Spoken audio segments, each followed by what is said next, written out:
не сте ги реализирале тие 3 милиарди евро, па вие ги планиравте, ја не.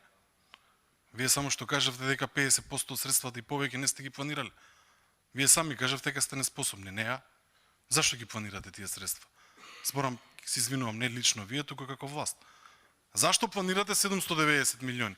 Планирате многу помалку, 50% намалете ги. Ете ви средства за сите амандмани. Секоја година немате 50% реализација од капитални проекти. Да, ја се сложувам со вас, не се сите средства за патна инфраструктура и така натака. Но зашто лажете со бројки тогаш? Зашто секој буџет е набилдан? Зашто во секој буџет имаме 400 милиони, 500 милиони, 700 милиони капитални инвестиции, а нема ниту еден проект? Тоа е реалноста. Јас ме наведов вие да признаете дека немате од тоа што сте го планирали ниту 50% реализирано. А средствата сте ги имали у буџет. Значи, ако сте сакале и ако тие бројки биле реални, вие ќе сте реализирали, ако сте имале проекти. Вие само што потврдувате дека не само што немате проекти, вие не можете ништо да завршите.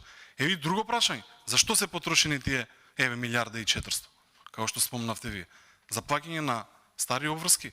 Кои се новите проекти што ќе се започнат? Да, добро кажавте вие, да, дел се за средства за, не знам, коридорот 10 и 8, но тоа се повторно минорни средства што не може да се завршат сите проекти.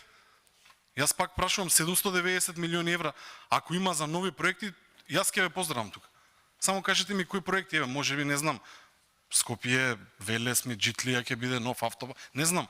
Неавува, не знам дека ќе има нови автопати со преку оној фамозен стратешки закон. Кои се тие?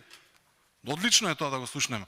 Но не се фалете со нешто што е од претходно, не знаете да го завршите, не можете, неспособни сте да го завршите како власт, само да навредувате, а на крајот, овие бројки да не се реални што се во буџетот. Јас тоа го зборувам, зашто не се реални бројките. И на крајот од денот ќе нема проекти во Македонија. Тоа е за жал. Благодарам.